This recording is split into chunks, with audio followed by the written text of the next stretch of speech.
Bonjour.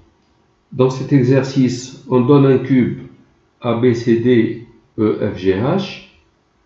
P est le milieu de EF, P milieu de EF et Q milieu de BC. On veut montrer que les vecteurs PQ, le vecteur PQ, CE, le vecteur CE et le vecteur CG sont coplanaires. Voici donc les vecteurs en question, PQ, CE et CG.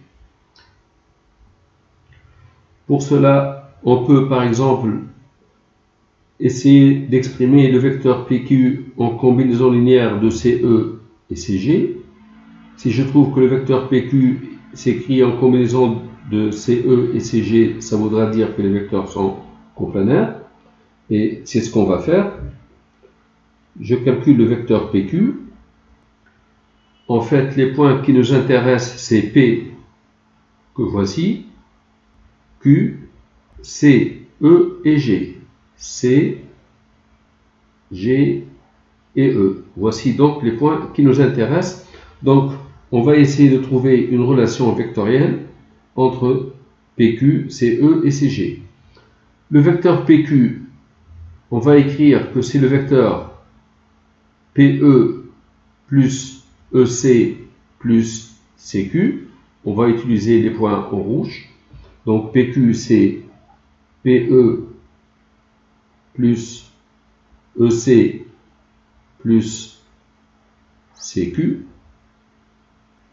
Bon, ici, on a trouvé le vecteur EC, ou CE, c'est pareil. Donc EC, c'est moins CE. Ça va? On va transformer le vecteur PE et CQ. Le vecteur PE, c'est 1/2 de FE, parce que P est le milieu de FE, donc ça fait 1/2 du vecteur FE, plus EC, c'est-à-dire moins CE, plus CQ. CQ, c'est la moitié de CB, donc plus 1/2 de CB. On trouve moins CE, ici que je garde au début, plus 1/2 de FE et 1/2 de CB. Le vecteur CB est égal au vecteur GF, donc plus 1/2 de GF. Ceci nous donne moins CE plus 1/2 facteur de GF plus FE. On trouve moins CE plus 1/2 GF plus FE, c'est GE. On va donc exprimer le vecteur GE ici dont on ne veut pas à l'aide des vecteurs en bleu ici. Le vecteur GE, c'est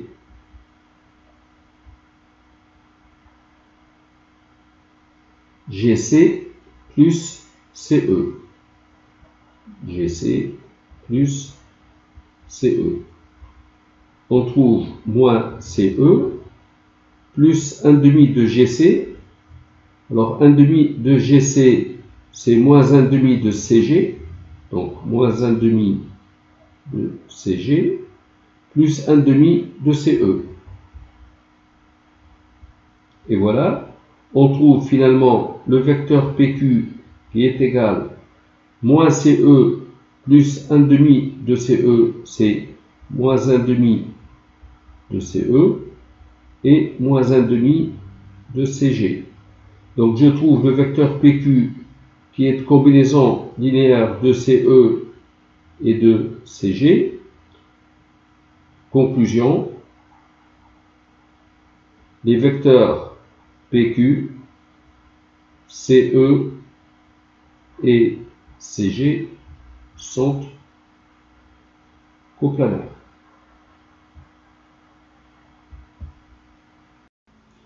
On peut voir l'exercice autrement.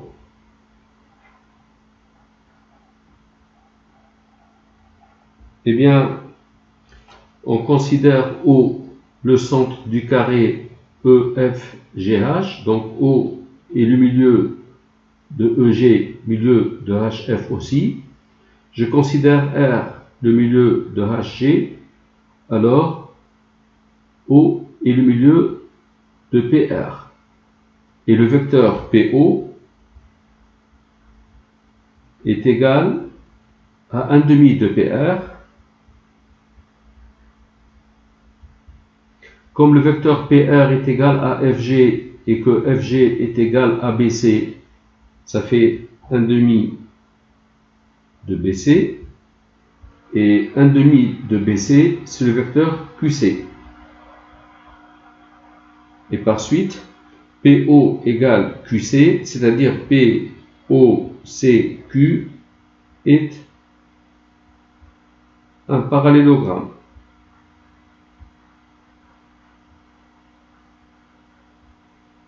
Et par suite, le vecteur PQ est égal au vecteur OC. Voici donc le vecteur PQ qui est égal à OC. Et là, je vais considérer le triangle CGE. Si je considère ce triangle, ça définit un certain plan, le plan CGE. O est le milieu de EG. Le vecteur CO va être égal à 1 demi de CG plus CE.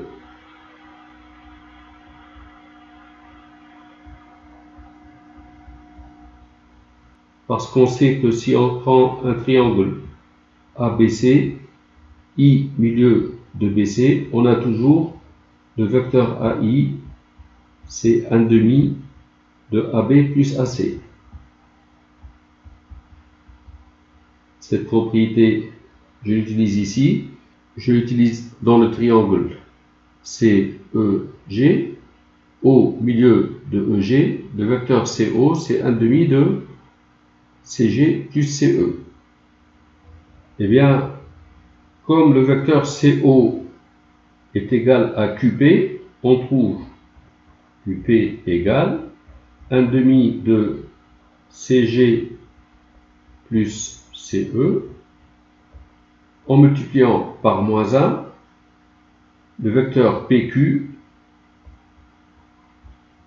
devient égal à moins 1 demi, puisqu'on multiplie par moins 1 demi de CG plus CE, et on trouve cette relation, donc PQ égale moins 1 demi de CE et moins 1 demi de CG.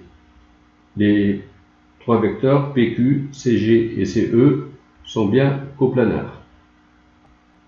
On remarque, si je considère ce plan, donc le plan CGQ, CG est un vecteur représenté par un bipoint du plan.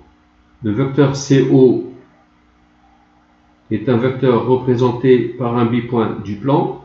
Le vecteur CE aussi. Donc on a trois vecteurs du plan, et trois vecteurs dans un plan sont toujours coplanaires. Donc CG, CO et CE sont coplanaires. Le vecteur CG que voici. Le vecteur CO, c'est QP. QP ou PQ sont opposés.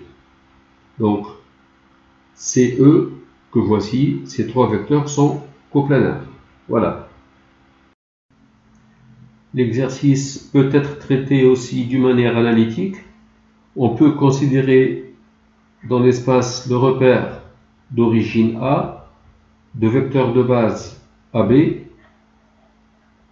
puis AD et AE.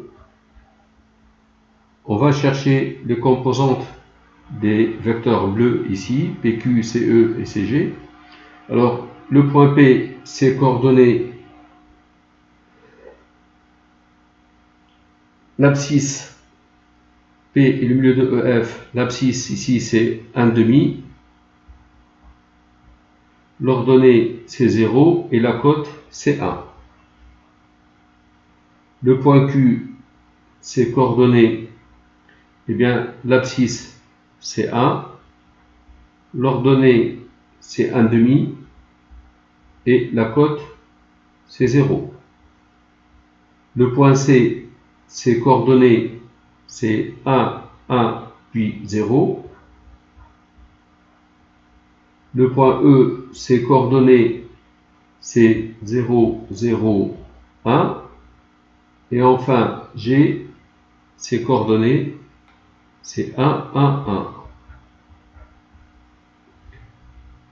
Les composantes du vecteur PQ, 1 moins 1,5, c'est 1,5. 1,5 moins 0, c'est 1,5. 0 moins 1, c'est moins 1. Le vecteur CE, ses composantes, le vecteur CE, c'est 0 moins 1, c'est moins 1. 0 moins 1, c'est moins 1. Et 1 moins 0, c'est 1. Le vecteur CG, ses composantes, c'est 1 moins 1, 0. 1 moins 1, 0. 1 moins 0, c'est 1. On va essayer d'écrire PQ en combinaison linéaire de CE et CG. On va chercher alpha, bêta réel, sachant que le vecteur PQ est égal à alpha CE plus bêta CG. On va obtenir le vecteur PQ, c'est-à-dire 1,5, 1,5 moins 1, égale alpha multiplié par le vecteur CE, c'est-à-dire moins alpha, alpha, plus bêta fois le vecteur CG, donc 0, 0, bêta. Ceci nous donne 1,5 égale moins alpha, ou alpha égale moins 1,5, moins alpha égale 1,5, alpha égale moins 1,5, et ici alpha plus bêta égale moins 1, donc alpha égale moins 1,5 et bêta égale moins 1 moins alpha, donc moins 1 moins alpha plus 1,5, ça fait moins 1,5. Conclusion, le vecteur PQ est égal à alpha CE, c'est-à-dire moins 1,5 de CE, plus bêta, c'est-à-dire moins 1,5 de CG. On a trouvé un vecteur combinaison linéaire des deux autres. Les vecteurs PQ, CE et CG sont donc coplanaires.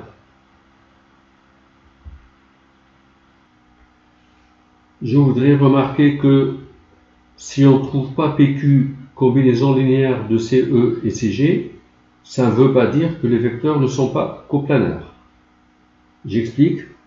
Si je considère deux vecteurs U et V non nuls, et je considère le vecteur nul. Le vecteur U n'est pas combinaison linéaire de V et du vecteur nul. C'est-à-dire on ne peut pas trouver alpha et bêta tel que U soit égal à alpha V plus bêta fois le vecteur nul. Ou encore U égale alpha V. Ceci est impossible parce que U et V ne sont pas collinéaires ici. Et pourtant, les trois vecteurs U, V et le vecteur nul sont coplanaires. Ils sont coplanaires parce que le vecteur nul, justement, est combinaison linéaire de U et de V. C'est 0 fois U plus 0 fois V. Donc ici, puisque PQ s'est exprimé en combinaison linéaire de CE et CG, ça résout le problème. Mais dans le cas général, ce qu'on peut faire, c'est la chose suivante. Donc autrement, on cherche des réels alpha, bêta, gamma tels que alpha fois PQ plus bêta fois CE plus gamma multiplié par CG soit égal au vecteur nul. si alpha, bêta et gamma sont obligatoirement nuls, tous les trois, c'est-à-dire alpha égale 0 et bêta égale 0 et gamma égale 0, ça veut dire que les vecteurs ne sont pas coplanaires. Sinon, si on peut trouver une combinaison nulle avec les coefficients alpha, bêta, gamma non tous nuls, les vecteurs seront coplanaires. Donc, cette égalité se traduit par alpha fois PQ, donc alpha sur 2 moins alpha, plus bêta CE, donc moins bêta, bêta, plus gamma CG, donc 0, 0, gamma, égale les composants du vecteur nul, 0, 0, 0. On obtient le système alpha sur 2 moins bêta égale 0, alpha sur 2 moins bêta égale 0, et moins alpha plus bêta plus gamma égale 0. Ce système devient, alors ici c'est la même équation, on multiplie par 2, donc alpha moins 2 bêta égale 0, c'est-à-dire alpha égale 2 bêta, et dans cette troisième ligne, puisque alpha est égal à 2 bêta, donc moins alpha c'est moins 2 bêta, plus bêta ça fait moins bêta, plus gamma égale 0, on obtient alpha égale 2 bêta et gamma égale bêta. On peut prendre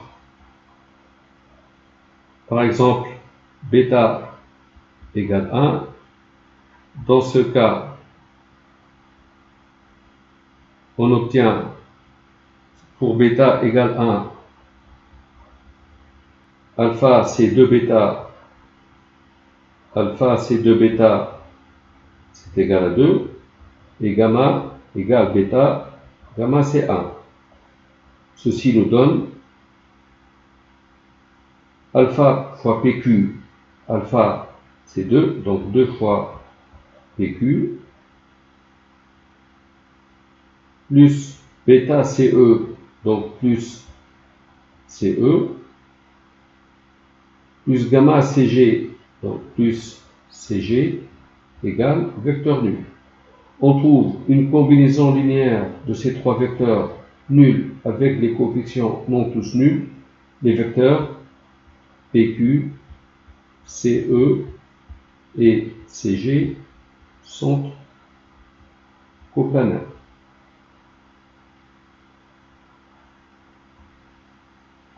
Et on retrouve PQ égale moins 1 demi de CE, moins 1 demi de CG. C'est ce qu'on a vu avec les deux premières méthodes. Voilà, c'est la fin de l'exercice. Merci d'avoir suivi.